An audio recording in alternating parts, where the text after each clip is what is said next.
Thanks so much to all my patrons. Join now to help support the channel and help pick the books that I review. Link in the description. And I am done. Okay, so I just got done listening to Red Country by Joe Abercrombie. This is the third and final of the standalones in the First Law universe, and I want to give you my unedited thoughts on finishing this book, which was just right now. So I really like this thing. I think I liked it a tad more than I liked it the first time I read it, and I'm going to be giving this 4.5 stars. I think I gave it 4.5 stars last time, but it's just a little teeny bit more enjoyment out of this than the first time, but not a lot. And sorry, my voice is kind of going out, so you got to deal with that for this review. So this book was pretty much pure enjoyment for me, due in part to how well it was written and how well all of the First Law books are written, and in part due to my lower expectations. Now, I loved the characters, but unfortunately, I felt like the POV characters were a little bit lacking. I liked the other characters more than I liked the POV characters. And because we spent seemingly more time with a smaller set of POV characters than we have in most of the other First Law books, I felt myself kind of desperate to find more about the other characters in this story than I did for the main characters in this book. In particular, and I know I'm kind of biased in this, but it's turning into maybe my favorite character in the entire First Law universe is Casca, 𝐤𝐿 Casca, famed soldier of fortune. But while we got a POV of him in 𝗏𝘁𝗿𝑝𝑒𝑙, which was my favorite parts of that book, we didn't get it here. We got somebody, that's with him some of the book. But a lot of the book, he's off camera. And when he comes in, we're summarizing the things that he's done until then. And it left me, a tad disappointed. But, that's okay. It's still a really fun book. I love that this character Lamb is in this book. Now, if you've read this book, you know exactly who I'm talking about. If you've not, I'm only going to be using Lamb.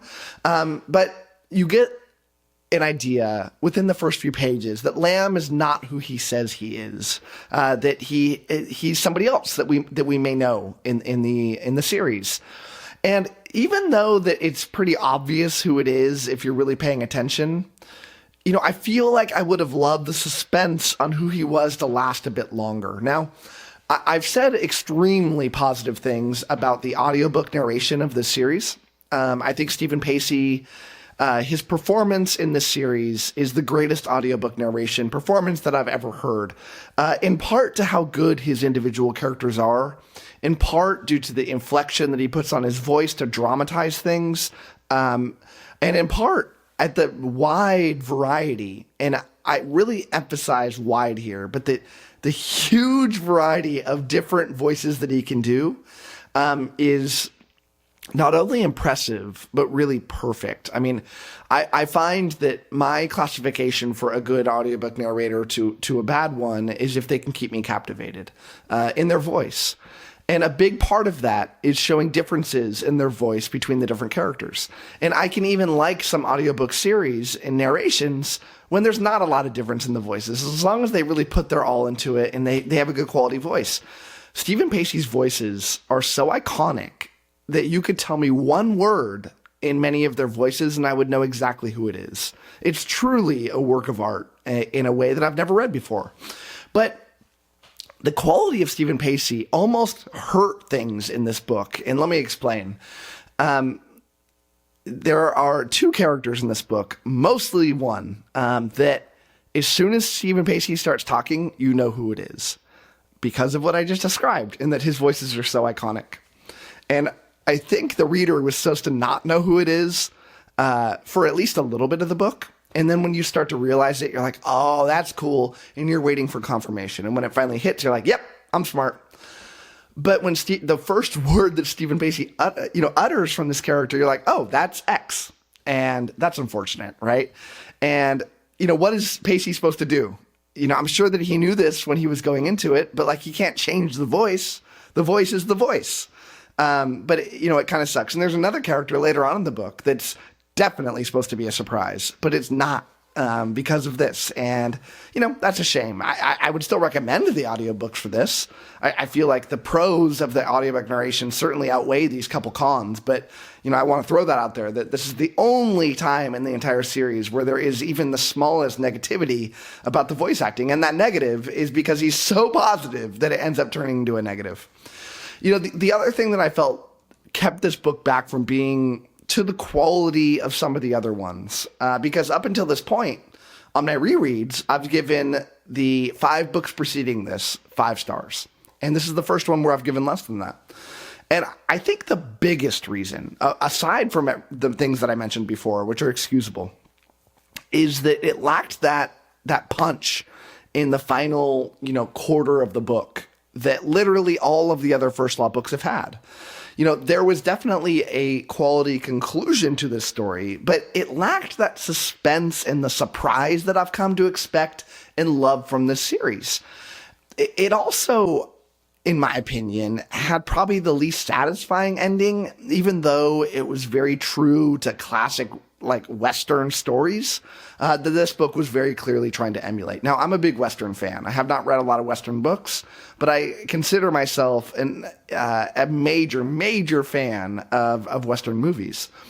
And it's so fun to be able to read a book that blends 2 of my favorite things together in a way that I don't think I've ever read before. I know that Stephen King's, the first book at least, in The Dark Tower, The Gunslinger, was definitely going for that Western vibe. I feel like it missed it. It had some of the themes in a Western, but it didn't have a lot of the same themes that are pretty much in all of the different Westerns. This one was a Western with light fantasy elements to it. It's definitely more of a Western than a fantasy book. I mean, it's fantasy in the sense that this is all made up, that these places are fake and these characters are fake. That's a fantasy. But there's no magic here. There's no dragons. There's no magical treasure chests and, all these different things. There's no magic system. It's just a book, right? It's a Western book with the characters that we love and in a world that we love. At least I love. Hopefully you do too. But yeah, it definitely copied that Western style and the plot progressions and most certainly the ending. And if you know the ending I'm talking about, I mean, when you've watched at least one, Western, you know exactly what's up here. So let's go through the various aspects here. Let's talk about the plot, mostly focusing on the people that have not read this before. But the plot here, and no spoilers, and I'll spoil things within the first couple chapters, and that's it. Which I don't really consider spoilers, probably less than you would read on the back cover.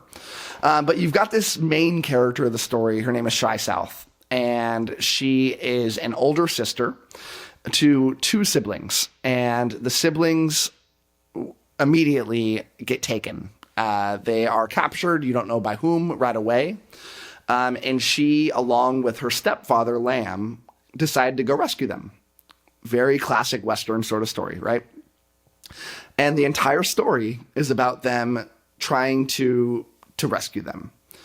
And you end up with a kind of predictable ending and with some fun things along the way, because that's what a Western is. But that's the story in a nutshell, and it's a very basic one. The other aspect here that's a little bit more unique is that you have 2 different groups of people here alongside this, Shy and her stepfather. You have the people that kidnapped her, the kids, and you don't know a lot of their motivations until later on in the book, so I won't describe them. But then you also you get a POV from the who is it? The Company of the Gracious Hand? Is that it? They're a mercenary company, and they are tasked by the Empire that that you've come to know from the other books, that are now expanding into this other continent, and they've been hired to go take down a rebel leader. But they've been hired by a man named 𝐿𝐼𝐴𝐿, who is a slimeball, who always has his own motivations. And you know right away that he's definitely not working for the Empire. He's working for himself. And he's trying to get rich or carve land out for himself or both. But you have these different factions kind of coming together to make this book kind of tie together. That's the plot. I found the plot to be extremely engaging. I loved it. But the only parts that I didn't like, and unfortunately it's a rather significant fault, is, it's this classic fantasy thing. And Abercrombie's one of the geniuses at it. But when all of the plot threads tie together towards the end of the book, and there's these revelations that come out that you probably should have seen coming, but you didn't. And it makes you want to reread the book in a different light. And those were those moments, those wow moments, that they just weren't there. There was a couple little things, but nothing that really said, man, I can't wait to read this again. And that's one of the reasons I was a little bit reticent of reading this one, because I remember that feeling. And, thankfully my expectations were lowered, so I think I had more fun out of this than I might have otherwise gotten. But, that's the reality of it. So the fantasy elements, I've touched on that, but they are virtually non-existent. I mean, you've got these dragon people that sounds fantasy, but they're trying to make essentially like a mechanical dragon. Less fantasy, right? And so, yeah, it's almost non-existent on the fantasy elements. The world building is probably the most narrow scope that we got. I mean, probably it's definitely right. No, the heroes is the most narrow scope. A very narrow scope, I would say, for a fantasy book. I mean, everything takes place in the same geographic location. All the characters are moving in the same direction. It's all kind of a desert wasteland kind of feel to it. Not desert, but, arid and, lacks life. I guess that's desert, right? Or no man's land kind of feel to it. And that's the world. And so, yeah, world building in this one lacked. Fantasy elements lacked. But where it carried its strength was the next two categories that I always talked about. And one of them is characters, right? Now, the POV characters weren't my favorite, but to get more of 𝐒𝐿𝐴, to get more of this new character that we got, Temple. Temple is this character who is a lawyer, and he's kind of a jack of all trades. He's done a million different jobs, and he finds himself on the outs of Casca's crew very early on in the story, and kind of hopping between the different sides as it goes along. Temple was a good character, not the best, but I love these side characters so much. Every time they're thrown in, you just know that you're going to get somebody full of life, even if they're not incredibly likable. This character Hedges in the book, I found to be thoroughly lovely in terms of a fun addition to the story. Getting more of Friendly, this totally emotionless, I think probably like autistic kind of character that's obsessed with numbers, with a very, very cold mechanical mind, is awesome, and more of that. Going to the town and meeting the people, character goes to a town, also very Western, going through a town, getting mixed up in a conflict, trying to get themselves out of the conflict. I mean, look, have you ever watched a Clint Eastwood movie? That plot thread is in all of them. So yeah, characters, fantastic. The best part of it, though, is the prose. The way that Abercrombie writes is perfection. I can read any of his adult fantasy stories, emphasize adult because I was not a big fan of the YA series, The Shattered Sea, and I wish I was, but I certainly wasn't. But the way he writes is just perfect. He's got to be, top 3 favorite pure writers in the fantasy genre for me. He could write characters just talking, and I would eat it up. I'd buy that story. If it had no story, just characters chit-chatting, it'd be great. He writes dialogue so incredibly, and it's always darkly funny, I love that mix. When you have a story that is grim, but these characters bring this humor to it, oftentimes gallows type humor, not slapping your knee type humor, but it just makes you smile and laugh. His clever usage of profanity is so inventive and helpful. It's not, like when I read the Sarah J. Maas book recently, the F word 5 million times. It's always like straight to the bone. It's awesome. It's really, really, really good. So ultimately, who do I recommend this book to? I'd say the biggest target audience for this book is people that have read the First Law trilogy. And I especially want to point out the people that have read the trilogy. They've heard not great things about the standalones. Maybe not great, but that they're a step below the trilogies, because there's 2 trilogies that bookend these 3 standalones. 9 total books, at least so far. And there is a short story collection, but I'm ignoring that one. I think people would miss a lot by skipping these novellas, or not novellas, these standalones. I think you could easily skip them and not miss much in the next trilogy, and you know, it'd feel like you didn't really miss anything. But you'd be hurting yourself from missing some truly great standalone stories. You know, I'm a bit biased against standalones. I like my series big. I like them long. You know, give me something like a 10-book series all day over something like a trilogy. So for something like a standalone, that is difficult to nail. But because Abercrombie's such a good writer, he can nail these standalones. And you owe it to yourself to be able to pick them up and have a good time because they're very, very much worthwhile. So that's all I got to say about that. Thank you so much for watching this review. And as always, happy reading to you.